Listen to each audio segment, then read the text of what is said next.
Are we gonna get one tonight, boys?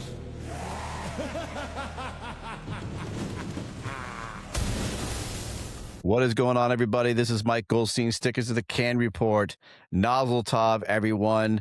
I have a tribesman in the house with me for this podcast. I have Ian Horowitz, the man behind the can. We have the man of the energy drink. Also, go get 'em, brothers. The Brotherhood Buffs. And man, thank you, Ian, dude. I'm pumped to have you on the C.A.N Report. Yeah, you know, it's funny. You connected the C.A.N Report to the cans of the energy drink. That's fun. I just cracked myself a mango vibe. You know, we're going to get deep in this one. I just, that's what I grabbed too. I grabbed a mango vibe. So nozzle top, my friend. Nozzle top. There you go. Cheers. I enjoy it. Look, dude. All right, dude. So you're gonna get me way down the wormhole. All right, let's go. Well, I don't get to say that with many people, so that's good. It's kind of fun that I get to do that with somebody who understands what I'm talking about. Yeah. So I'm going to get into your. I'm actually going to say to give a shout out to my sponsors real quick. Engine House Designs LLC, Cody Hill, out of Memphis, Tennessee. He's a proud sponsor of the C.A.N Report. He makes hats, flags, T-shirts, stickers. You got it. You want it, he's got it. So please visit Engine House Designs LLC, igniting the pride. Also, Industrial Protection Services out of Salem, New Hampshire. They you need nozzles, you need hoses, you need your packs hydro tested.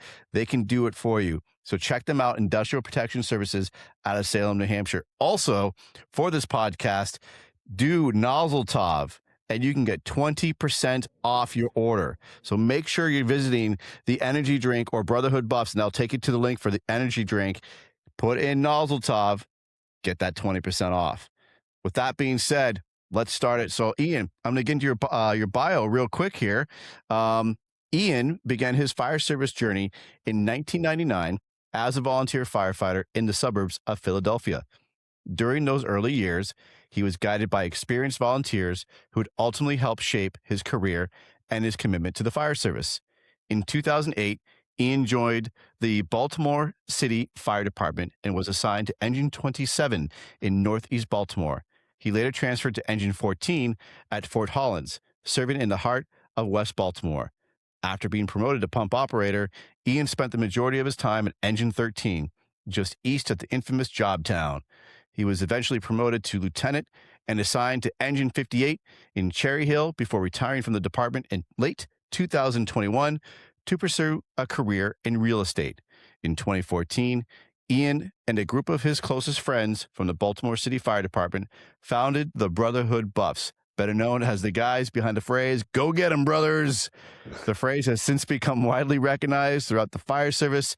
The energy drink was born from that brotherhood, created with first responders in mind. It is a functional energy drink built around a proprietary formula and a mission that goes far beyond what is inside the can. Proceeds from every can help support first responders, veterans, and their families. In his free time, Ian enjoys spending time with his wife and 2 young daughters, whether they are navigating a hectic sports schedule, working in the garden, or simply enjoying time together. Retirement has given him the freedom to appreciate those everyday moments. And whenever he gets the chance, Ian also enjoys heading offshore to fish. Dude, I love it. Ian, thank you so much for being on the program, my friend. Yeah, what's up, man? I got to think about like every podcast you do and you read people's bios. How many firemen? Like, I want to turn my head down, just be like, all right, man, get through it. Because like, being humble is like a thing, and you're just like, I don't want to hear like any of this, and like, yeah, but yeah, dude, it's been a wild life, and it's been really fun, and yeah, man, let's get into it. I'm up for anything, you know me. So, well, I think it's cool, dude. Like, we were talking just before we started that you're a firefighter and you did it for a long time. And you came from humble beginnings, volunteer, as a majority of us come from. I came from a call department, one town, small department, call division, and you came from a volunteer. I guess my question to you is, why did you start the fire service? Yeah, I mean, honestly, growing up, I got involved in the scouts, and I saw them. They came to the scout building, or we were somewhere, and all I know is I was like, that seems cool. And you're kind of in that active service, not realizing what you're about to jump into. So I joined when I was 16, and who knew that what you were going to get into and how much, like, look, take this in. I think everybody starts with the intentions of really wanting to help people. And that's what I set out to do. And then you find out when it's on fire, how cool that is. And you're like, this is the coolest thing in the world. But in the end, like, I've worked in every demographic from suburban America to, the ghettos of Baltimore. In the end, like, there is a core value that we all have, and it is truly helping people, whether firemen want to admit it or not. We're in the end, we are helping people. And I still do believe that, like, that was why I got involved in the fire service. And it probably filled some voids, like troubled childhood, broken home, the whole nine. It was a place, it was a community. Like, you saw them at all the events and you went to drill. And when you walked in, everyone was like, hey, man, what's going on? And you just, it starts to fill up and you're like, hey, man, I want to be a part of this. And I think that's ultimately what it was. So. So I'm going to back up real quick.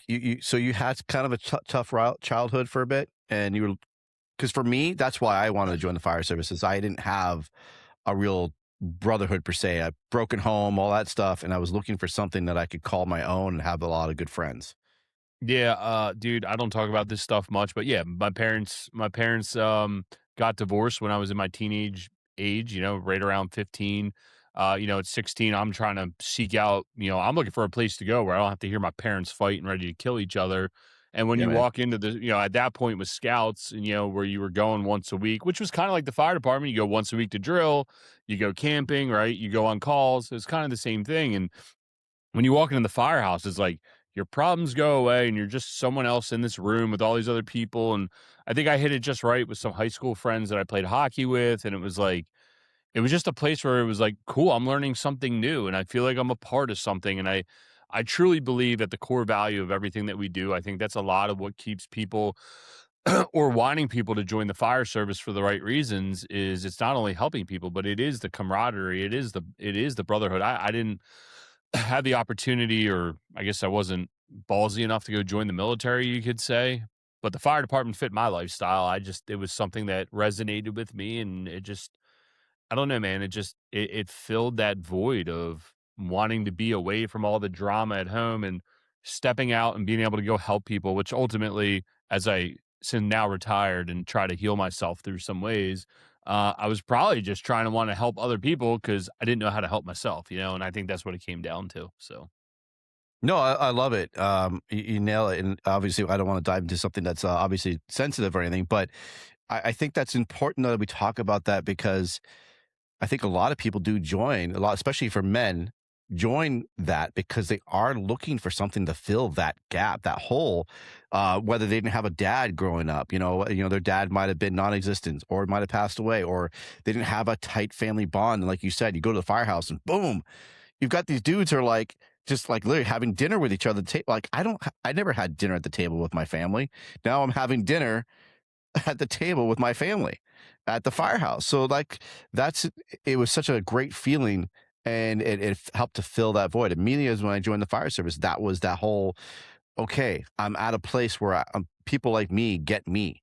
And right. the dark humor, and the majority of everyone that I was hanging out with all had some kind of issues within their life that we could all relate to. So I think for anybody who's listening or watching, especially for the younger groups, if you are looking for some kind of camaraderie, this is why we become first responders, because we all suffer together.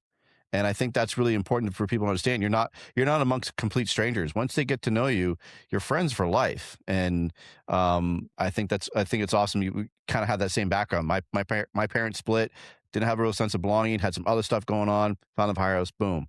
So did you make it to Eagle Scouts, or did you drop out when you like got to a certain point? Listen, troubled childhood. I got really close, but then ultimately something came over me and said, if I want to go do this firehouse thing, I got to complete this, and I did complete. Got my Eagle Scout. Oh, I think nice. I was 17.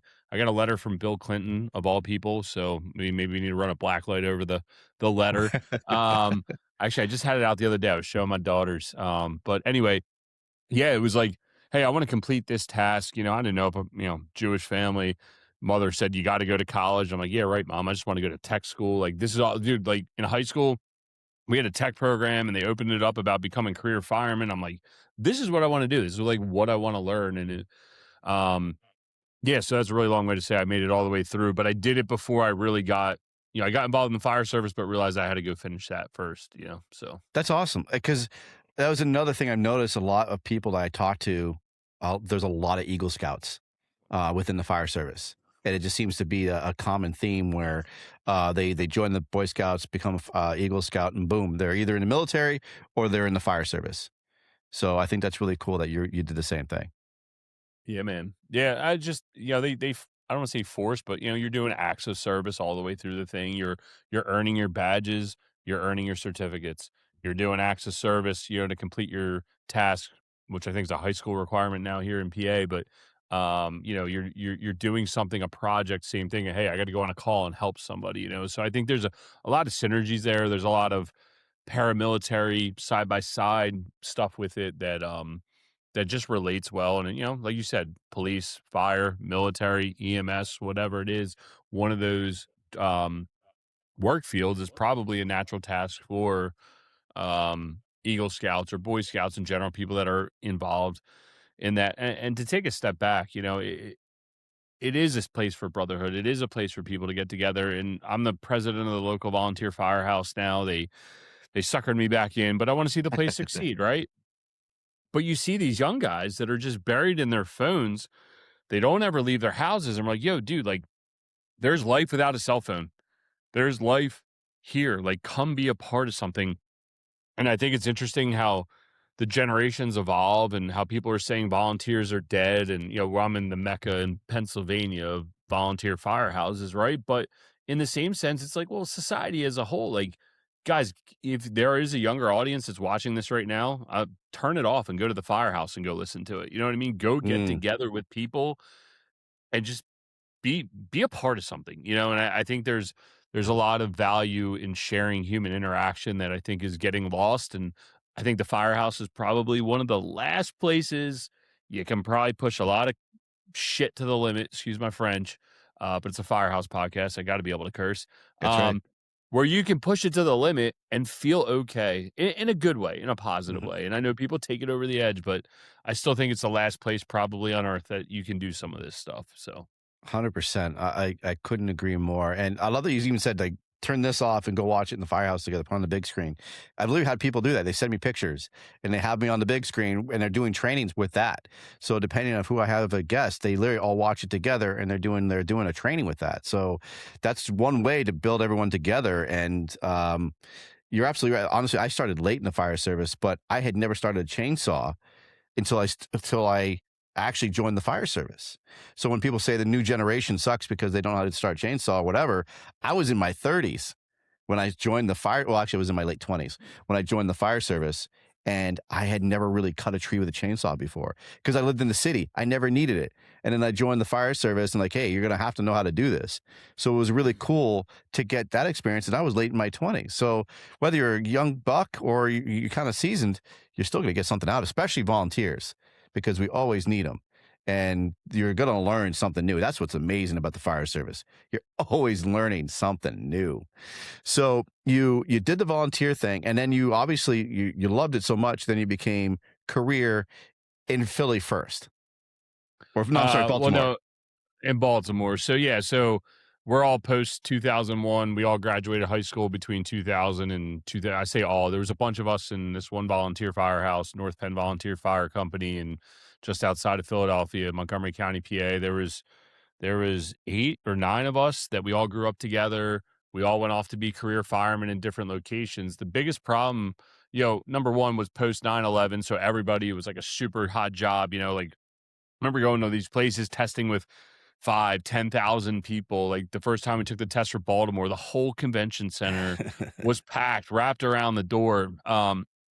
But in Philadelphia, you had to live in the city to even apply to then take the test. So only one of our friends, it's since changed, but one of our friends got hired there because he was going to Temple, and the deputy chief showed up, knocked on his door, make sure he was living there, looking for pictures. Like that was, old school union stuff. So Philly was kind of like crossed off the list. And it was like, if you want to be a career fireman, you got to travel. So Mm. we had some connections in Camden, New Jersey. So we took the test there. A lot of stuff was south just because there's a lot more career departments down there at a county level. So they're bigger departments. I remember doing a buddy of ours got hired in Easton, Pennsylvania, took that test. A buddy of ours got hired in DC, took that test. Actually, you had to apply to take the test. They only took so many applications. That was crazy. Applied in Baltimore, Arlington, Fairfax, Montgomery County, Anne Arundel County. Ooh, The list goes on. I got hired. I got an offer from Arlington. At the same time, I got an offer from Baltimore, and at that point, three of my buddies, closest friends, were already in Baltimore, and I said, "Well, I might as well go to there." And this is when, like, this is 2008, so like, there's not a ton of social media. Baltimore's not on the map. It's a sleeper city for fires. Um, and it was like, all right, well, I'm not going to get paid a lot, but I'm going to get to do my job a lot. And I said, well, if I'm going to be a fireman, let's go be a fireman. So I was lucky enough to get hired in Baltimore City. Started the academy in August of '08. And it was, it's an eye opening experience. You know, you grow up in the suburbs of Philly and you think you got your wits about you because you go down to the city to party or hang out, or you drive through the hood to get to the city. Well, just remember, you're only driving through the hood. So it was just it was interesting. I mean, it's Baltimore was a very interesting place. Now, when I get hired 2 years post they killed a recruit in the academy through a training. So things were super strict. Sorry if I'm skipping ahead, but it's not cool. things were like super, super strict. They were really trying to enforce the quality of employment, from a physical and from a mental standpoint. There was a lot of like safety measures. These guys were going through losing their jobs because they killed a recruit. Ultimately, the recruit was being forced through, and she pulled her mask off in a dwelling fire. Wow. Granted, the guys, listen, they lit 3 fires on 3 different floors in multiple different locations, which we can have a debate off air. But for this purpose, like, yeah, it was probably really stupid when you're taking somebody who has 0 fire experience and jamming at this like, "Hey, this is what's happening." Yeah, in real life, that's probably gonna happen, but you also gotta build confidence. So, it was just an interesting time to be in the academy, looking back on it now, right? Like, Yeah. in real time, I'm happier than picking shit. I'm like, "Oh, this is great. I'm getting paid to work out every day, getting paid to study stuff I already know. Like, let's do this," you know? So, Wow. Wow. That's just, I mean, going through those kind of times though is crazy. Like you said, like that's just a learning experience as a whole entirety of not just you being bred in a department, but the department itself. Not like, oh shit, now we really have to be on our best behavior, and you can't kind of do what they did back and had the way they've always done it. Now it's got to be a little more careful. So obviously you loved it. I mean, Baltimore is Baltimore, like you said. They burn inner city. You must have seen so much crazy shit working there in Baltimore. Because I used to live in Rockville, Maryland, for a bit, so we'd visit Baltimore, and for the baseball area, it's great. It's beautiful. Then you go to the Inner Harbor is beautiful, but then when you actually go just a little bit outside, there's Baltimore in all its glory. That's a scary place. yeah, if you look at Baltimore on a map, it's basically bat wings, and the bat wings are horrible. It's like it goes like this and it gets really ugly and then it spreads back out. So like, yeah, the harbor just north of center of town is good, Fells Point, Federal Hill, um, yeah, Canton, that's like kind of, or Hamden are kind of the places to go, right? But so I come out like again, like I'm post 2001, so everything's FDNY, FDNY, FDNY. Oh, we just want to be ghetto firemen for the next 30 years. Like that's all I wanted to do. Like I want to be a ghetto fireman. I want that nod, right? Like, and um, there's only one way to get it, and it's go prove yourself. So I got assigned to 27 Engine, which is in Northeast Baltimore.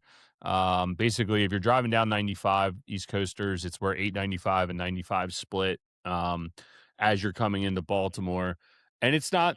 It's a way busier now, but like it's much like what Northeast Philadelphia was like. It's the working class, it's all demographics of working class people. Um, there was its fair share of fires, there was its fair share of violence, but it wasn't the action that I wanted. I wanted to be in the hood. I wanted to take 5,000 runs a year. I wanted to do the crazy stuff, and I'll tell you what, I mean, just this is how, again, I'm 25 at this point, right? 2008. Yeah, I'm 25, 26 at this point. So, my volunteer days, we've gone to some fires, we've done some training. Oh, yeah, I pull my mask off, whatever. So, the very first night, Captain Stewart, very seasoned, very, very seasoned guy. He was at 24 engine, 19 engine, all these old school companies that are now shut down that were in the heart of the shit in East Baltimore. He says, rookies don't ride. We call it the pipe, right? Not the nozzle. We call it the pipe. He said they don't ride the pipe the first night. You're gonna ride lead off because I don't want to find out that you're gonna kill yourself night number one. I was like, all right. So all my buddies from listening to the guys I grew up with and firemen coming through the house where I was staying, just hearing like, hey, there's computers in the wagons. You'll hear them go off, and you're in a double house. So if you hear both computers go off, it's a box. It's all right. So I can't sleep, dude. My first shift's a night work. First run we take was an alarm, eat dinner. Yeah, I'm nervous as shit, doing all this stuff, cleaning, sitting on the watch desk, not trying to talk to anybody. Dude, the next closest person to me has 11 years on the job. And I'm like, dude, like I'm in like a very senior house. So first run after it gets dark out is a shooting. And Wow. we pull up and dude, scene safety, all that shit. We turn the corner and it's us and Foxtrot, which is the helicopter in the air. And that is it. Not a fucking police car, not a nothing. And all there is the spotlight shining on us as we're walking into this shooting victim. And I'm just going, all right, man. Like, it's just, like everything that you're taught. And I'm like, all right, well, I'm with these three other guys. Like, I got it, whatever. So I go in, we do our medic crap, whatever, go back. So now it's like maybe 1:00 in the morning. I can't sleep. I'm talking to the other guy. I hear both computers go off and I'm like, fuck, box. Like I'm thinking this in my head and I'm like, I gotta go. So I get all my shit on. It was a tactical box. So it's 2 engines in a truck, turn the corner. Um, it's a rear garage that's converted into an apartment that's ablaze. I lead off. The lead off's maybe a block, not even a 2 sections. So I quickly lead off. Pump operators just like go up. And I was like, all right. So I get up. The fire's blowing out of the house. And I was like, all right, man. So whatever, we go in. I'm there with the captain and the pipe man. Go in. It is a tiny ass house. It's like 2 rooms, right? It's a converted garage. So next thing you know, I hear, get the rookie up here. I was like, all right. And it's like clear as day, like no mask, no nothing. Like I know this post, right? And I hear the truck guys go, yeah, get the rookie up here. No mask. I was like, all right, man. So I make my way up there. I was like, all right, grab the pipe. You can't see nothing in front of my face. I can kind of see the captain smoking. I can see like a little red cherry. And I'm like, no, fuck this. Pull my mask off, dude. I'm choking. I'm tearing. I'm like, eyes are falling. They're like, hey, hard day, Rook. I was like, yeah, dude. Like that was like, again, all my past experience that I thought I had, I immediately got humbled. And it was from that day on, it was like, I didn't tell nobody about my volunteer days. Not that I was embarrassed by it, but like I wanted to learn how Baltimore did it. Yeah. I wanted to learn what my captain's learned over his 30-year career in the heart of the hood. And that's what was important to me. The first time I drove, they were just like, so do you how do you know all this? And I said, I used to drive dump trucks. Like, I just came up with some bullshit story just to I kept ignoring it just because I didn't want them to be like, oh, you know this. I wanted to learn the process all the way through. That's dude, that's gotta be pretty tough actually to not say at some point, like, oh yeah, I've done this before. Oh yeah, I know this. Like that is gotta be some of the most difficult things to do because you can't help yourself. And it's not because you're trying to show off, but you really just want to say like to have that, connection, like, oh yeah, I've done this before. And that's it. I don't know if I would be able to do that, man. That's difficult because you're always going to drop a little hint, like, yeah, I have that experience or whatever. But yeah, when you're learning something, you're like, yeah, I know. Oh no, I don't know, Cap. So it's like because it's like you don't want them to be, oh, you know it all. You know what I mean? Because I remember one time I let off. I probably had about 2 years in this point, and I wanted to transfer, and I had let off, and the box was in service, so I started cleaning up. But the captain wanted me upstairs to help him with something. Where the fuck is he?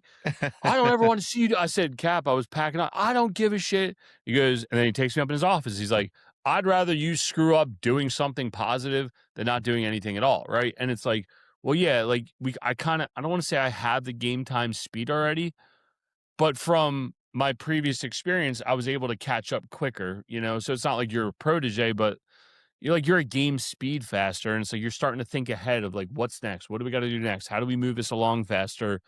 And, sometimes it got you in trouble when you're supposed to just be a dumb rookie. And it was really, really hard a lot of the times, especially when you saw stuff that was not correct. And you're just like, yeah, it doesn't Yeah. seem right, so. And But then you became a pump operator, and then the majority of your time you said was at Engine 13. And what is the infamous job town? Oh, all the guys, BCFD 8x10, you guys probably see them all over Instagram. They used to have a big Jobtown sign out in front of their firehouse. That's my little shot at our competition. So when I left 27 engine, I went to 14 engine, which is just south. That's Fort Hollins. That's where the three Kelsey, Paul, and Kenny got killed right after we left. That's 14 engines area. That's you watch The Wire. That's where it's all basically filmed between 14, 8 engine and 13 engine. That little corridor is basically where they're filming and talking about, and some of the stuff on the east side.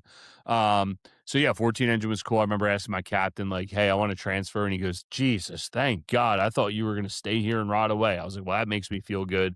He wanted me to go on. So 14 engine, I got to work with Daryl Williams. He was my lieutenant. Salt of earth kind of dude, grew up right there in the neighborhood. Just a great fireman. He hands down learned so much stuff from him. And then from there, the only way to get off the medic unit in Baltimore, sadly, is to promote. So I probably ended my firefighting operation career a little soon in exchange to get off the medic. Because, dude, the medic, I don't know how many people talk about this on your podcast, but the medic blows. And I will tell everybody, I don't know how people do EMS. Good for you. But the medic is taxing, and it's always short staffed in Baltimore, and they backfill it with firemen. They don't backfill it with EMS overtime because we all come from EMS is its own division, but they backfill it with the firemen. So you'd walk into work and be like, I'm riding pipe tonight. And they're like, nah, actually your detail got changed. You're now on the medic. And you're like, dude, what the fuck? Or like, we used to work 2 10-hour days, 2 14-hour nights. They'd put you on the medic 2 days and 1 night work, or they'd let you ride in company 1 day work, and then you'd be on the medic one day work and 2 night works. And you're like, dude, this is insanity. So that kind of forced my hand to promote. And I made pump operator. And I wanted to go again somewhere busy, somewhere that was in the mix. In Baltimore, we have a culture, and if you were down in Rockville, I don't know if you volunteered down there at all, but like Maryland's culture of firefighting is there's a ton of competition, and it's a rat race. And 13 Engine was the company that kind of they would go east and they would go west, and they had a lot of opportunities to snake people, hit be able to punk people. They kind of had like a bad boy reputation. That's kind of what fits me well. And so I had the opportunity to go to 13 Engine. I worked with some awesome dudes there, Lieutenant Felix, and our acting man Harry Snyder, HFS. That man is a fireman through and through, and there's so much stuff that I got to learn from him. Even as a pump operator, just the simplest stuff, and that's where I cut between 14 engine and 13 engine. That's where a lot of my career was, and I just got to learn so much, man. That's amazing. And I love that you've got so many great experiences, but so many great mentors that you've had in your life in the fire service, and that you still remember them fondly. And then you retired. And we were talking earlier, and I think this is really important that we talk about it, is that having a game plan, or even before that, when you're thinking about retiring, if it's playing around your head more often than not, was that happening with you where you're like, you know what, it is time? Did you play around with the idea, or did you like, okay, it's already in my head, I'm out? Yeah, so you got to remember, we get hired. My business partner gets hired in 07. I get hired in 08. 2009, we get furloughed. 2010, they go, oh, yeah, that 20-year pension? Fight us in court. Good luck. And we spent the rest of our careers fighting it, ultimately losing, and just magically switching into a 25-year pension. 2012, Obamacare comes through, skyrockets everybody's health care. we went from paying $19 to, paying over $100 or $200. And look, it's still great healthcare, but in the end, like it 10X's. And I'm sitting there looking at it going, man, like Baltimore's like one step away from Detroit. Detroit goes bankrupt on their pension for their firemen. California's going bankrupt. And I'm going, dude, like, I like this job, but like I got to secure something. God forbid I get killed for my wife or my future wife at that point and my future kids at that point. And I just knew that like I had to take care of my wife. And I was like, all right, man.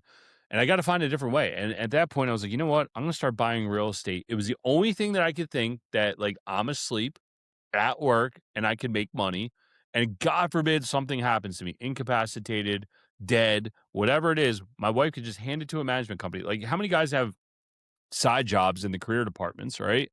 But Mm-hmm. dude, you imagine leaving your wife with like a mess of like landscaping open jobs because you get fucked up, right? Or like with real estate, it's like, well, man, I got to go deal with the hospital stuff. I'm still earning income through real estate, and that really started to take a lot of our attention.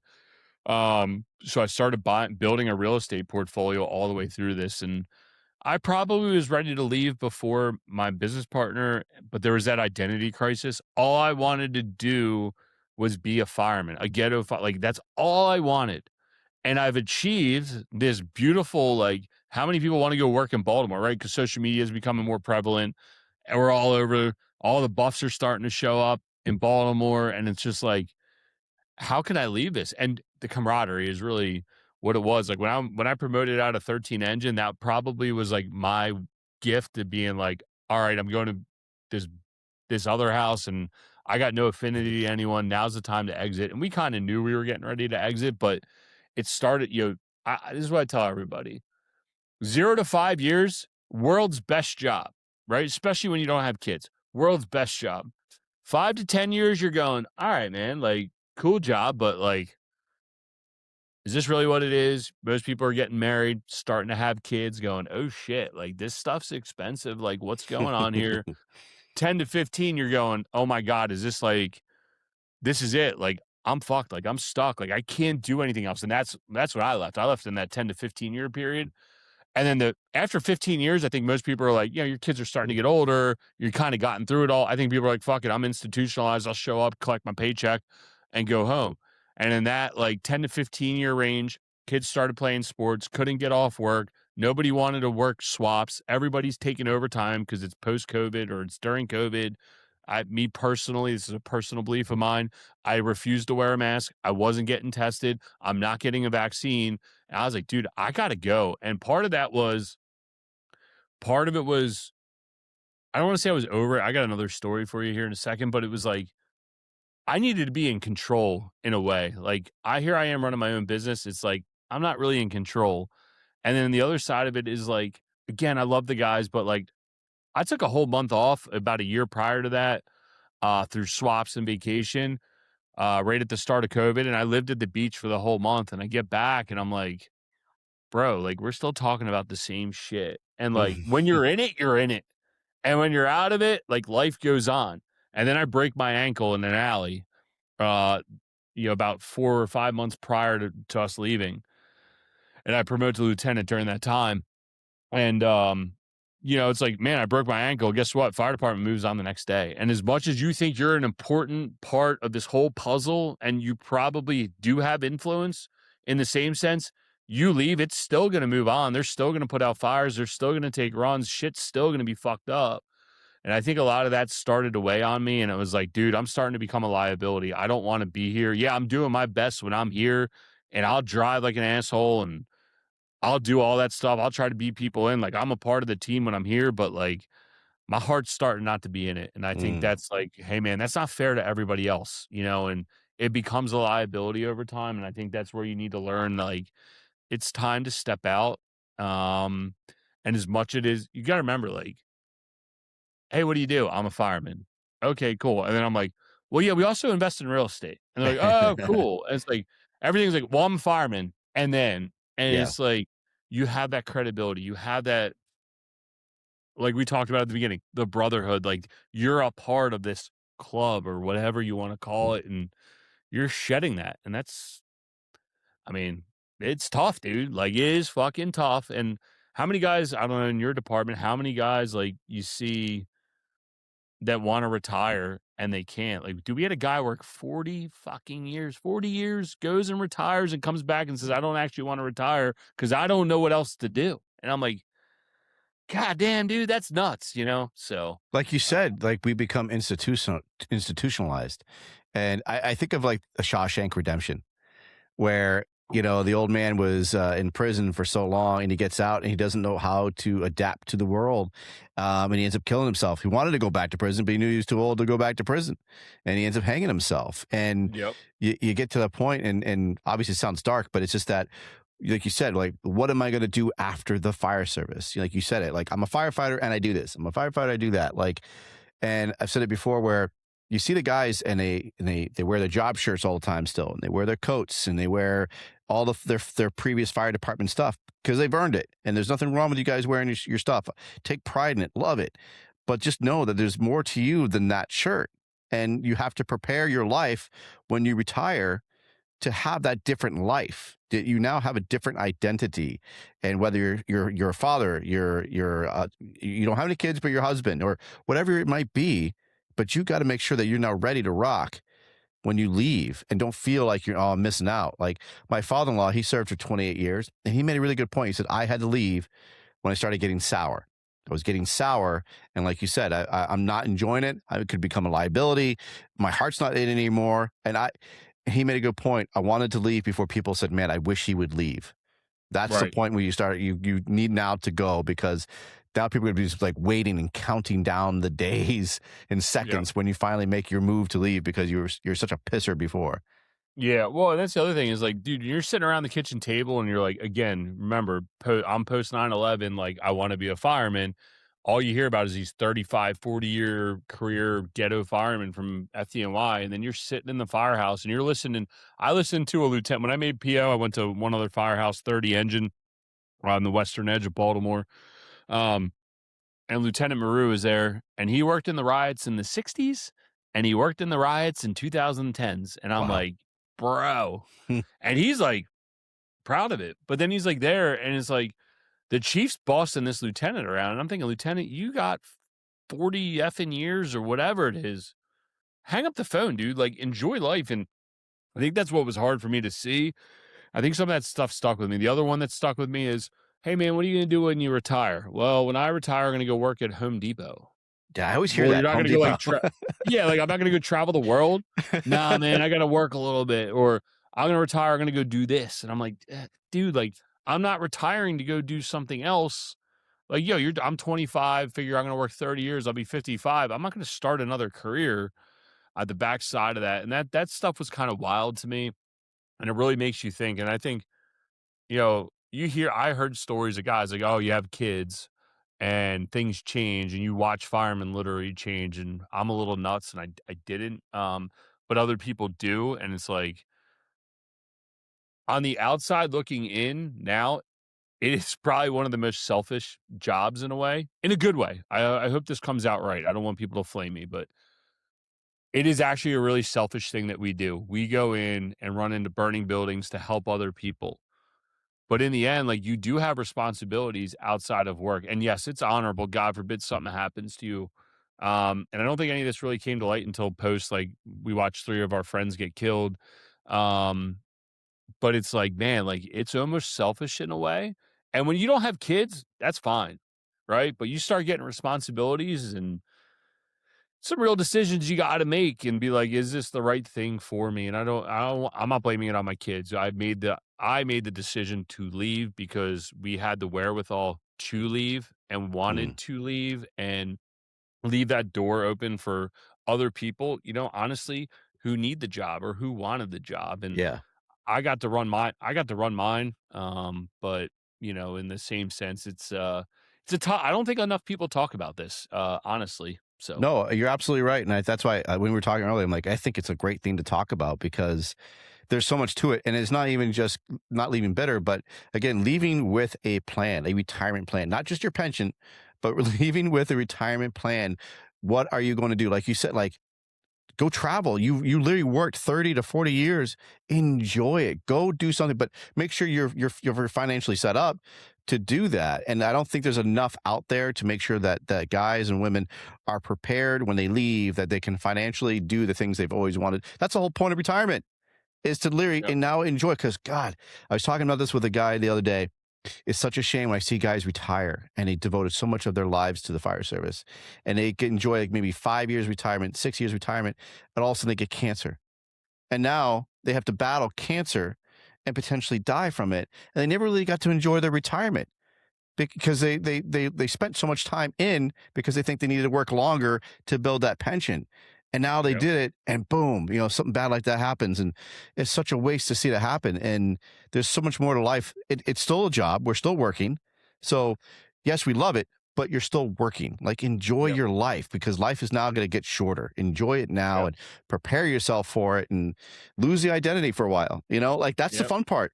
You don't have to be that person anymore. You can like, go travel and go, I'm a plumber. I'm a hairstylist. Call whatever you want to call, or I'm retired. Literally, get yourself the T-shirt. I'm retired. That's right. Yeah, go on. I mean, our senior man at 14 Engine, Tom, he left our shift. He retired. He goes to Vegas, drives across the country, literally retires, gets in his car, packs his shit, goes across to Vegas, gets to Vegas, goes, man, I don't like this weather. I'm going to Texas. So he packs his shit up again, heads south to Texas. This is all like maybe a month after he retires. He does this cross-country trip. Coming to work the one morning, everybody's talking. I said, what's up? And they're like, well, we got to go rescue Tom. I said, what do you mean? He's like, well, he had a massive stroke, and he's now basically going to be a vegetable for the rest of his life, And it's like, dude, this guy was retired. He was still on terminal leave. The guy didn't even get to his pension yet, right? Or there was another guy 48 hours after he walked out, died. And it's just like, dude, like, the goal is, see, you're smart. You got good lights. I don't. The goal is you should be able to work 20 years and live for 40 after, and live on that pension for 40 after.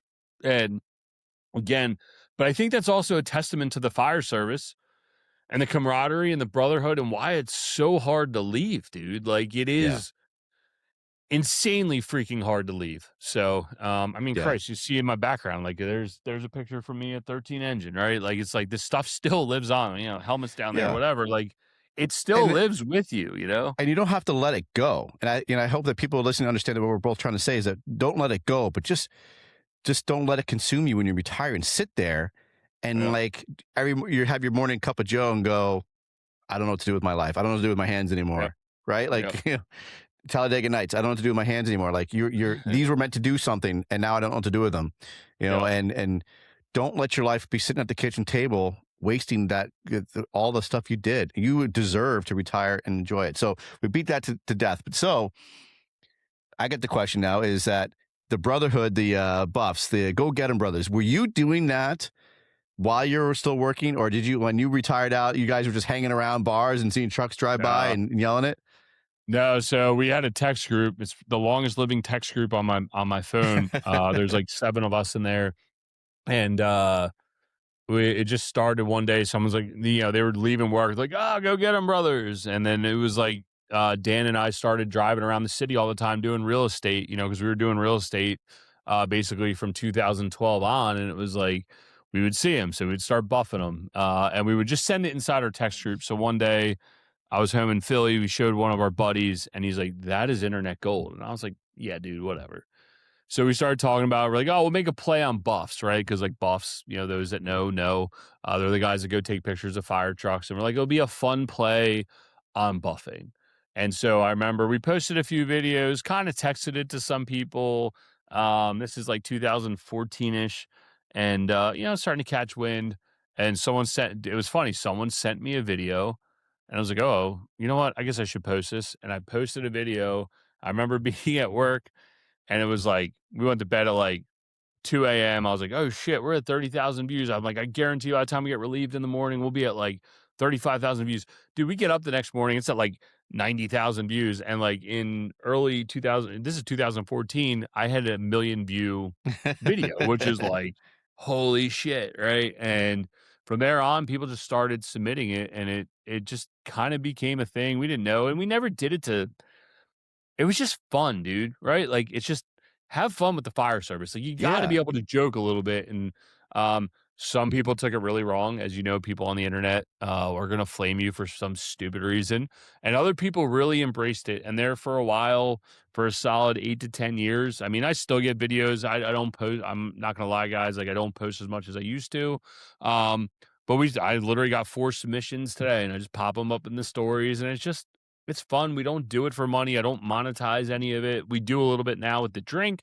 But really, dude, it was just, I don't know, man. It's just fun. I don't know how else to explain it. It's kind of silly. Firehouse magazine did an article on us. Or like, we really like your page. Can we do an article? And I was like, this is like uncomfortable, but sure. Let me tell you how nutty we are that we're yelling at fire trucks. And so yeah. So anyways, It's that's kind become of how it like started. it's so cool because it really is like just the slogan. I mean, like everyone knew it. Everyone always says it. Go get them, brothers. We're screaming at trucks, and this is the guy who started. And I think it's so cool. It's just something so simple to have fun with, like you said. Like, man, we got to have fun. Like, I'm wearing a freaking Nozzle Tov hat. Like, I mean, you got to have fun with it. It can't be all serious all the time. And That's then, right. and then obviously you then came the energy drink. And how did that come to play out of the Brotherhood Buffs and into an energy drink? Yeah. So we always tried selling merch. We sucked at it. Good for you. I see you got blue collar stuff on. Like, they're really good at it. I suck at selling merch. Probably I'm because I not don't good give either. a shit. Dude, I just don't care what I wear. And I guess I'm not into like all the fire service stickers and all the crazy stuff. You know what I mean? I'm just being very transparent about it. So I'm not good at selling that kind of stuff. So I leave the fire department in 21. I get home. A buddy of mine's like, hey, my brother needs an internship. And I was like, you know what? It's like summer 22. And I was like, well, you know what? I'm going to start coaching real estate just for something to do. I thought I wanted to do it. So we worked on that whole project. And he knew his brother's now a Secret Service agent, but he was a local volunteer up here, / career fireman. And he's like, hey, my brother told me about your page. Like, I studied social media or whatever, digital arts at Temple. I can grow that page. And I was like, whatever, kid. I was like, you do it. So he starts posting. We go from 30,000 followers to almost 200,000 followers like that summer. I was like, you know what, dude, you want a job next summer? Figure out what to sell him. So he tries the merch thing. I said, I told you merch sucks. So he's thinking about it. He goes, hey, man, my brother buys an energy drink every day when he goes to work. And I would send him out every day to go get me an energy drink because my wife wouldn't let me drink them. And, at work, it's coffee in the morning, coffee in the evening. And so he goes, I think you should sell energy drinks to the fire service. And I was like, yeah, dude, crazy. Okay, like, just look into it. So I talked to my business partner. He's still in Maryland. I'm up here in Philly. He's like, you know what, dude? He's like, I don't know if you noticed, but like, so we switched to 24-hour shifts. So we would have 7 a.m., 6 a.m. coffee, and we would have 3 p.m. coffee, but the medics were still on a day night. So you'd still do the 3 p.m. coffee and we'd all sit around. But the afternoon shift that was coming in, they'd always be drinking energy drinks. A little more and more energy drinks were coming. He's like, dude, no one's selling energy drinks to firemen or first responders as a whole. He's like, think about it. And I was like, fuck, you're right. So I came back. I told the kid, Sean, I said, dude, here's the deal. I'll carve out a budget. You need to figure out how to formulate it, design it, the whole nine. So to his credit, it's his can design. He found us a formulator. Very simple design. Yeah. He found us a formulator nearby, got it done really inexpensively. The first cans were actually were Buffed Energy. I'm not sure how many people I remember remember this. that. Yeah. So it was Buffed Energy because, dude, we're thinking novelty. Let's just sell it to Brotherhood Buffs. Maybe it gets into some gyms, probably all males. That's why we do 16-ounce cans. So we order everything in. We launch on Black Friday of 24. We sell everything within like 6 weeks. I mean, dude, gone. We're like, holy shit, that was cool. Go back to our formulator and said, hey, man, like, we need to do a really big production run, like, 6 figures worth. We want to do like $100,000 run. And he's like, okay, cool, but you got a problem on your hands. I said, what's that? He goes, well, you have a trademark issue. Well, dude, like, I should go back, think about it. We go get them, brothers, Jobtown, all that crazy shit. I should have trademarked all of it because, like, when you walk around FDIC, there's Jobtown this, Jobtown that. I was laughing with a couple of the guys from Engine 8. They were there. walking around. They're like, "How funny is this?" I said, "I know it's." And a kid was buying a Jobtown shirt. We started. I was like, "Look, dude, you can get it signed." And the kid's like, "What are you talking about?" I was like, "Never mind, dude." So, anyways, with all that being said, I'm getting off track. I'm a weaver. I apologize, but That's cool. So anyway, so he goes, "You got a trademark issue." And I said, "All right, man, what is it?" He's like, "You're never going to win this. There's a dry powder stick called Buffed Energy, spelled a little bit different. You're never going to win this. You're out." I said, "Can we please fight it?" He's like, "Listen, man, you want me to join the company? You have got to get rid of it. I hate this. I hate this name. I understand why you did it. I love the cause. I love the design. Come up with something else." All right, man. Dumb fireman. What do you think we're doing? Sitting around our conference table right out here behind this wall.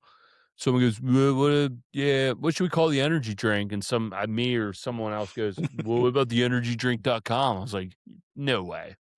$9.99. It's available." I said, "Dude, world's greatest name. It's simple. Firemen are simple. It's got a really healthy appeal. It's got a really nice look to it. Let's just run with it. You don't need to trademark it. You can't trademark it because it's so generic." And we said, "You know what? Let's lean into this." And so we rebranded, relaunched, and now we're back. We're back. We're out. We're selling like crazy. So that's a really long way to tell you how we came up with the energy drink. No, I love it. But yeah, no, it was really just out of like a need. And what I said was, look, we've had success through real estate. We grew a really big portfolio. We were able to leave our jobs. We've had a really good opportunity, and something that happened to us, something that we always did with Brotherhood Buffs was donate back. I said, if we do this, I'm donating money back on every can sold. I do not care. And we all agreed to it. So like a friend of ours, Dan and I, one of the other guys that got hired from where we volunteered, he was at home, off duty, hanging Christmas lights. I can finish the story or you can take a guess. Typical truck man. I'm safe on a ladder, falls off his roof, off a ladder, becomes paralyzed, and is out of a job. Damn. And nobody, I mean, oh, Shane got hurt. Fuck. Like, people were helping, but the fire department didn't give a shit. You're out. Like, you can't work. Like, you're rolling around in a wheelchair. We'll put you at supply, but you're going in the laborers union. You're out of the fire department, which is so messed up, dude. And but that he needed a ramp. Cost $8,000. So we got all the guys together. We came up with the money. We put it all in. I think Dan and I donated a majority of the stuff. I think some other people kicked in, but that story resonates with me. And when we say we support first responders, yes, right now we're shipping out, giving cases for free. We're sponsoring Firemanship Conference right now. We've done some other stuff here and there. But really what we want to do long-term with the drink is create almost like an endowment fund. And we want to help the guys, kind of going back to what we were talking about earlier, that get hurt off duty and nobody's there for them, right? You get killed in the line of duty, everybody's there. You get fucked up in the line of duty, everybody's there. What happens to the guy that's playing basketball with his kid and blows a knee out? What happens to your buddy who's hanging the Christmas tree lights and nobody's there for him? What happens to the volunteer guy that gets banged up on a fire and he can't go back to his job, right? Yeah. Like that's just, one of the guys who buys a lot of our drinks local here in town. His brother-in-law, rural operations tanker, got smacked with a coupling somehow. I don't really understand. Is now in a wheelchair. And the fire department, they only covered him so much. And now this guy's stuck. And it's like, that's when I talk about supporting first responders. That's why we want to grow this brand so stinking big. And if we sell it for a crazy number, $1 billion or whatever Alani just sold for, all I care about is retaining the nonprofit and doing that and taking care of the guys and the girls who are up all night and get destroyed. And people forget and they just take it for granted. And that's truly what we want to do and help. So, oh man, what a great mission, dude. Yeah, I'm actually glad you explained that because we talk about it. You said like proceeds go to help first responders, but it doesn't go into detail. You don't have enough room on a can. So it's great that you're able to really explain that to everybody of what it really is about and have that heartfelt message for it, dude. Because that's something amazing. And you're absolutely right. And honestly, I have a big space in my heart for volunteers because we both came up from that, and that's a big point right there, man. Is that they don't have unions, they don't have a big insurance plan, especially the smaller communities. And when somebody gets hurt doing the job that they love, to help their community, and they get, like maybe $10,000 from the association, it ain't gonna cover it. Yep. Yep. So And I also think about like the companies in middle of nowhere Mississippi, and we're out on the coast, right? So there's a lot more money out here on the coast, and people are buying new fire apparatus. I would love for one day that this nonprofit that we run is able to acquire um a truck from a company that can afford to just basically throw it in the trash, more or less, is the nicest way, or hose or gear or whatever it is, and be able to pay to ship it out yeah. to these guys, or pay to have it maintained, refurbed, and ship it off to these guys. And it goes for police. Dude, I got pulled over. This is a funny story. I get pulled over in the middle of nowhere, Arkansas, in this, like, I thought I was going to die. I was in the cornfields. I was driving from Louisiana to Little Rock. I get pulled over, and this guy gets out of this piece of crap Caprice. Thing had to be so old. He was a cop, pulls me over, nice as could be. We got talking, bullshitting, let me off. But I was thinking, like, it's not just the fire service, dude. It's EMS. It's police departments in the middle of Yeah. nowhere America, dude. Like, there's a lot of things that we can help with that I look forward to be able to do one day. Right now, the biggest thing we can do is continue to grow the drink, and then at a point we'll be able to give back massively. We do have a registered 501c3, so people can look it up, and we're working on figuring out how to spread our message more. So That's awesome, because you put it on the camera right here. A portion of the proceeds go to first responders and military families in need, and that way, really, for everybody who's listening or watching, it's first responders, not firefighters, first responders. So I think that's incredibly key, dude. And that's really amazing, and that I love that message, and it hits me right in my heart, man. That's great. I love it. And I actually was scrolling too, and I want to play, because I think one of the clips here. Let's see if I can bring this up here. We got to share this Instagram. oh boy, is And this the one in the warehouse? I don't No. know. This one's got 244,000. Holy fucking shit! It's the fucking City Station 3 wagon! Oh, fuck! Jeez! Go fucking get him, brothers! Holy shit! Now that's a really, really good buff. And dude, guys, you guys got to understand, all this is user generated content. Like early on, yeah, I did a lot. Like I'd be at work. I remember there's a Rescue 1 video. If you all go back a while, it's on YouTube. I literally got out of we were on a medic run. I said, hold on, Lieutenant. And I got out of the wagon. I started buffing them because I just needed content. But dude, all the content that's on there is you guys sending it to us. And That's the best awesome. place to send it to us is on Instagram at Brotherhood Buffs. Just send it in. I will post it. Sometimes it's stories. Sometimes it's in the feed. Sometimes I might not get to you. Just keep sending it. I'll eventually get to you. But yeah, it's all user generated content. And that was a solid good buff there. That was a solid good buff. Yeah. I absolutely think it's fantastic. I guess gonna share another one real quick, because I just came across another one that got a lot of likes, and I just want, for anybody who's watching, maybe they know it's there. So let's get another one real quick. This is a good one. What do we have here? Oh my goodness! Go get him, brother! Hell yeah. Hey, go to the top of the page. I don't know if you can see it. Is it pinned? Let's see here. Go all the way to the top. Go to the middle one. Click on the middle one. This one right here? Up. The play button in the middle. Go up. No, you're next to the grid. Go down a little bit. I'm trying to point right there. Go right. In the middle. Up.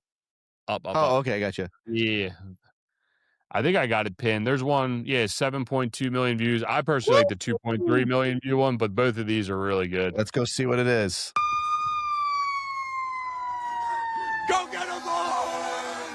Woo! Go get him, boys! And let's do the. This one's I personally like this one better, just probably because it's hometown. This one's good. This is gonna be the best. Sorry, This guy may or may not be a fireman. I think in DC or somewhere down there. He's got the mullet. Yeah, hell yeah. This is a really good one. I mean, who doesn't get that feeling when they see a fire truck, dude? You know what I mean? Like, everybody gets pumped, dude. This guy is loving it. I've seen this clip before, and I absolutely love it. Yeah.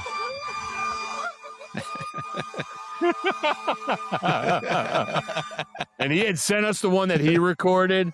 I gotta go digging. I should make a split screen of that. I got that video somewhere, but those are favorite. We've been spamming a little bit with the drink, so we apologize. We don't mean to sell our souls, but No, in cool, the end, man. like the drink's equally as important. But yeah, dude, we're both smiling like we're little kids, and that's what I remember doing the interview with Firehouse Magazine. They're like, "Well, why?" I'm like, because it makes you feel like a little kid. Who doesn't remember being a little kid riding your bike down the corner when you heard the house siren or you heard anything? You're like, what's going on? You know, I don't know if I'm like a magnet to it, but like you see the column in the sky. I can't hear my wife tell me nothing, but I can hear when my business partner's got the pager on, I can hear the 5 beeps for a box. I can hear a house siren off in the distance. I'm like, ooh, what's going on? You go on vacation in an unknown location. You're like, oh, wait, what's going on? Like, you got to be aware. And it's just, I don't know, man. Like, everyone gets giddy, and then you're like, ooh, what, like, I don't know. I can't explain it. I think you know the feeling, and most people in the audience know the feeling, and you don't have to explain it. But that's why this content works so stinking well. And had we not put ourselves out there, we all would have just been living in our own bubbles going, oh, man, I wonder if anyone else is as nuts as I am that loves fire trucks, and turns out a lot of people do, and you talk about being cool. I remember at like the height of the Brotherhood Buffs and Go Get 'em Brothers, you would see stuff from FDIC where people had it up on the training sites and they had Go Get 'em Brothers and all that fun stuff. And they would say, it's just like, it was so cool. And it's just something that brought everybody together at a time when it seems like there's a lot of separation, so. No, you're absolutely right. And that's exactly it right there. That's key, is that this fun, this enjoyment, and that you're literally bringing is hopefully bringing others together. At least they're coming together for one thing, like making fun videos and the, Go Get 'em Brothers, or the energy drink, or saying nozzle top, or whatever it may be. But it's just something fun that they all can understand together. Like I used to be embarrassed. Like I don't want to be too much into it because maybe people think I'm really weird. But then one day I realized, like, you know what? I'm into it. I'm okay with it. And, I'm making fun of my religion, having nozzle top, but people thoroughly enjoy it. And that's what's so fun, is making fun, having fun, the longevity. And when the world gets dark, at least we can have something we can look at. And like we just did, we are smiling, we are laughing, we're having fun with it. So that's the best part, is bringing love and enjoyment, and you with also bring the proceeds to helping brothers and sisters and their families. So you're taking it, you're having fun, but you're also giving something back, and that's so cool. Yeah, well, and especially in such a serious, there's time for us to all be serious, and there's time to let it all go, and there's that nice blend, and that's probably one of the things I learned from the one acting man, Harry, that I learned a lot of stuff from, is like, you want to be serious when it's time to be serious, and you want to be the guy that can laugh about stuff too. And the kitchen table's a humbling place, and you get your teeth cut there, and you can handle it. Then 100% nozzle tub. First time I saw that, I was like, "Fuck, goddamn, that was so clever. Why didn't I think of that?" I think I saw it at FDIC. I was like, "Dude, that's a good one," And it's just, you got to be able to lean into it, and I think that's the problem with the fire. I hate to bring up problems with the fire service, but it's like some dudes just take themselves too serious. And that's where it goes back to the conversation we're having. When you leave the fire department, ain't nobody calling you captain. Nobody's calling you lieutenant or whatever you think you are. You can go to all these events when you're retired, but guess what? After a while, within a year, you're non-relevant. Dude, I've been gone for just over 4 years now, and literally my whole crew that I was with has turned, like, the whole house has turned over, and I see pictures. I don't know nobody. You know what I mean? So it's like, enjoy it while you got it. Yeah. Have fun with it.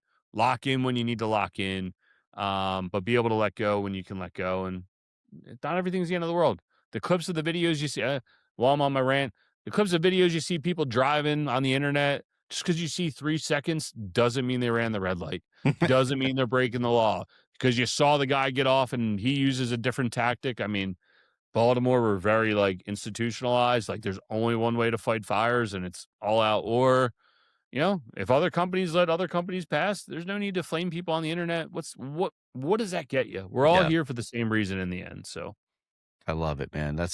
You're absolutely right. These little clips that people get, they get so bent out of shape, and there's more to the story than just 3 seconds. And but man, we can take ourselves so seriously. It's great that you can have so much fun and let people know, like, hey, just lighten up a little bit.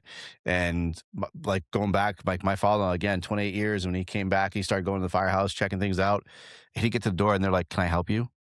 And they're like, have no idea who he is. He's like, "Well, I could be a deputy chief here.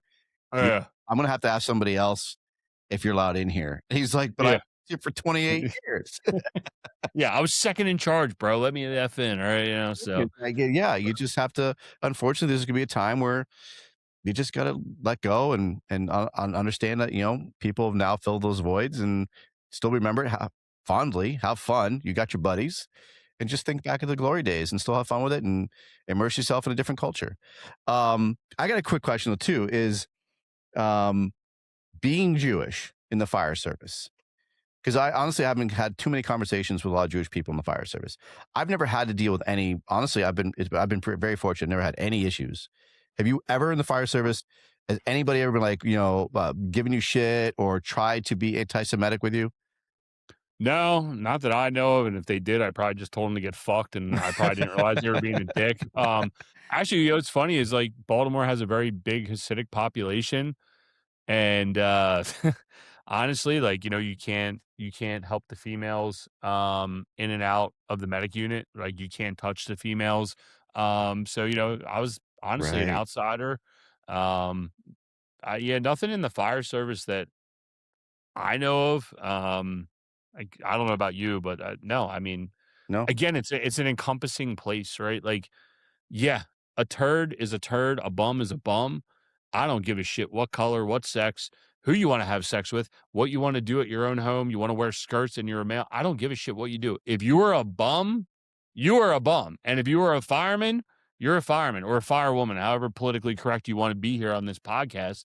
But in the end, like, those that can prove themselves, I don't give a shit what your background is. I mean, I think about my time at 14 Engine. I had my lieutenant who grew up he grew up in the neighborhood we were working in. How he got out is amazing. I had a female on my shift who's was killed in the line of duty, who she could hold her own.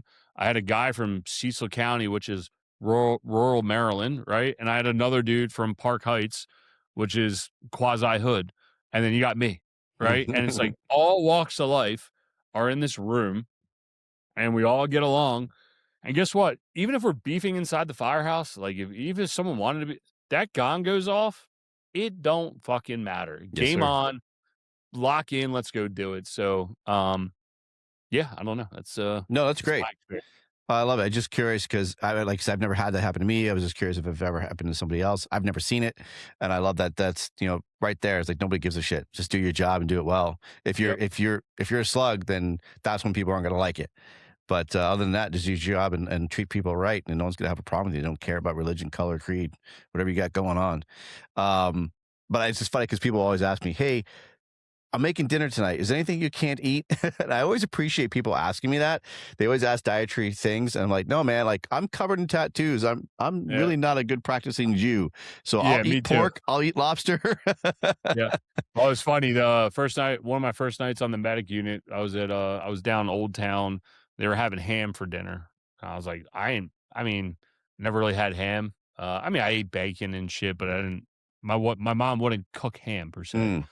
So I get there, I'm like, fuck it, I just eat whatever, I don't care. And then my cat made a joke. He goes, "Oh, damn, Jewish dilemma." I said, "What's that, Cap?" He goes, "Free pork." I said, "Oh yeah, no shit." Well, dude, when you're starving on the medic unit, you ain't saying shit. You're just eating and going. And yeah, I know people were definitely like respectful in a way, but in the same sense, yeah, it's just like, hey man, I'm here to live life and have a good time, So I love it. I love that so much. I love the Jewish dilemma. That's cool. So for anybody that's curious about the energy drink, they also have a website. I'm going to bring that up there as well so people can see it and check it out. The energy drink right here, theenergydrink.com. So you guys can go on there. You can do your shopping if you need to. They've got wholesale, distributor, and if you want to talk about that real quick, Ian, what's the affiliate program? Yeah, so if you guys have social profiles, I don't care how big or small you are, you can become an affiliate. You get 10% on commissions. You get $5 for new customers, and then you get 10% commissions there on out.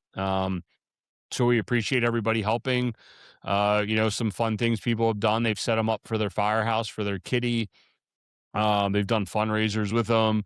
Or if you just want to promote the drink, you know, feel free to hop on and go from there. I guess we didn't really talk too much about the drink. It's 200 milligrams of caffeine. It's matched with theanine. So theanine's what's in tea. So no crash, no jitters. Blueberry extract, CoQ10 for energy production and mental clarity. All natural vitamins, minerals, electrolytes, and amino acids. A lot of your other major energy drinks use B12 that's derived from cyanide. Ours is natural. We don't use any preservatives. 10 calories, no sugar, 2 grams of carbs for our macro people. And yeah, it's pretty much what we got going on. So you guys can see everything that we got on there. Feel free. We're not big spammers, so if you click on the website, you'll get like 1 or 2 follow-up emails after that. I'm probably not going to follow you around. You might see some of our ads, but we're not going to spam you with a ton of email and crap. So Awesome. Oh yeah, and there's something else that we have in there. So that right under the coenzyme CoQ10, coenzyme Q10 is L-citrulline, and it's 3,000 milligrams. And since we're on a fire department podcast, we could talk about vasodilation. You guys will understand that. So the citrulline, what it does is it vasodilates you, and it allows you to actually absorb the vitamins, minerals, electrolytes, and amino acids that we put in there. And if you look to the left, you can see all the daily doses at the bottom of our B6, our B12, our niacin, and all other good sources of electrolytes. The reason the doses are so high because of the half-life of the vitamins. So we want to make sure that we're putting in efficacious doses that you can actually absorb and enjoy. A lot of your other major energy drinks or functional beverages out there, they're going to say, oh, I got CoQ10 in there. Oh, yeah. Well, how much? They put in a little trace amount. And the reason they put a little trace amount in there is because they can get the label claim. And I should have saved a little bit, but if you ever take our can and pour it out, it's going to be bright green. The drink's going to be green. Well, why is it green? It's green because we actually put in enough vitamins in there. The same way if you take a multivitamin and take a piss and your piss is bright green, it is literally the same reason. We put enough vitamins in there to turn it green. Go open one of your other majors, it's clear. Well, it's not clear because they're dyeing it. It's clear because they're barely putting anything in the drink to make it turn colors because there's not enough. It's a trace amount for label claims. So actually, there's all the guys that started Brotherhood Buffs. 1, 2, 3, 4 of them are still in the fire department. And then Dan and myself, the gray hoodie and the other gray hoodie with the hoods up. That's Dan and myself. Everybody else is still in the fire department. And yeah, there's the foundation. We're working on building a foundation website specifically for that so people can see it. So great. And there's the donate button, and it brings you to that. And there you go. If you guys want to direct donate, we utilize the funds to buy cases. Right now, we're using to buy cases to ship out to fire departments when they have fundraisers and stuff. We just did a fun one. So, we don't just do fire departments. We just, we didn't buy, we did a fundraiser for military vets for PTSD dogs. Got a really good conversation talking about, how can we do it for first responders as well? It's not really my jam, but I understand why people need them. And so you guys know, like, we've bought beds. There's a local volunteer firehouse here. They approached us and said, hey, we need beds for our day room so we can have stipend crews. And we said, well, why? And they're like, well, we can't, the town's giving us money for stipend, but they're not giving us money to outfit the bunk rooms. So we bought them beds. Wow. It's just simple little things. And guys, just keep sending them in. We might not always respond. We are Rolodexing them. Don't be shy, and we will, the right opportunities hit our desk, we'll go from there. So, and then on the website, one last little thing, there's a store locator on there. You can see if we're in local stores near you. We're mostly East Coast. We do have a good stronghold in the Midwest at Hy-Vee grocery stores. If they're not in your local Hy-Vee, go ask for them. right there under find. You'll be able to type it in there. I know where you are. We're not in many stores up there, if any at all, right? So we haven't really spent time. We're growing out Pennsylvania, Delaware, Maryland, Jersey, New York. That's kind of our wheelhouse. So we're launching with White. I don't know if you have Weis Markets up there. No. So we're launching with them. We just launched with Redner's here locally. We're in conversations with ShopRite. We're really close with ShopRite. So there you We go. got in Gloucester, Massachusetts. Yeah. That's 54 miles away from me. There you go. Go fishing and grab yourself an energy drink. So, there you go. Yeah, because you're an avid fisherman. You'd be probably loving it in Gloucester.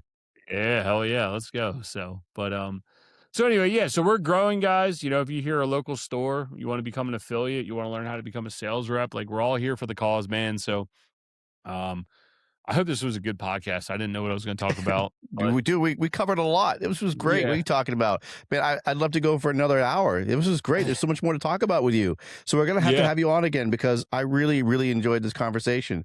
I actually just want to hear more of your stories in Baltimore because that's some badass stuff. But we'll start winding it down again. For anybody who's listening or watching, please visit the energy drink, theenergydrink.com. Sign up to be an affiliate. Keep sending in your Go Get 'em Brother clips to Brotherhood Buffs, please, because they are funny as shit, and we love watching them.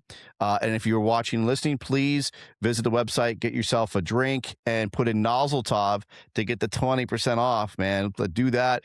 And I'd love to see you guys grow, and make sure you tell them the sticker sent you. You know, all right? And put in that Nozzle Top. It's right there on the hat and the sign behind me. Ian, brother, thank you so much for being on our show. This really was a fantastic conversation.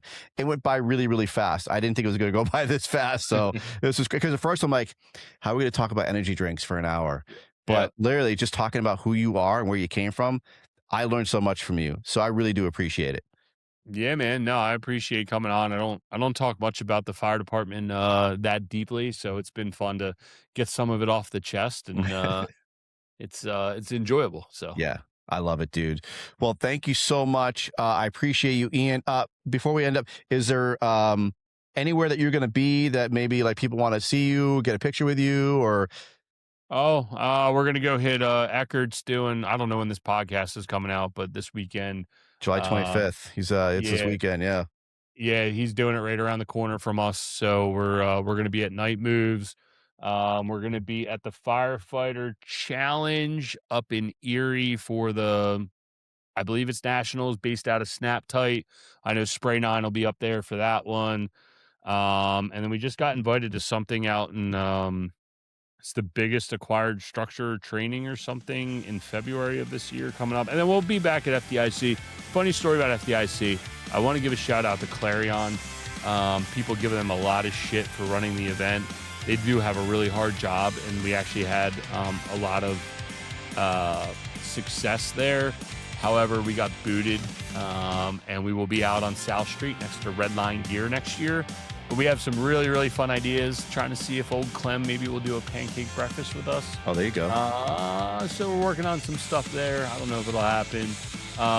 But yeah, we're going to be at East Coast Truck Conference in Asheville, North Carolina, the largest acquired building class in the country. So we'll be out there in February. So, you know, guys, it's hard for us to travel if the events aren't like big enough in a way. So we are trying to be as active as we can. But hey, man, if you're ever in the Philadelphia area, hit us up on Energy Drink or hit us up on Brotherhood Buffs and hit us up. We always love people coming through the office and talking fire department. We thoroughly enjoy it. So if you're ever in the Philly area, we're about 40 minutes outside the city. Hit us up and swing through. Love it, dude. Excellent. Thank you so much, Ian. I appreciate you. So remember, Nozzle Top, 20% off. And also be safe, be well. Here it comes. Nozzle Top. Yeah. Nailed it. I like that one.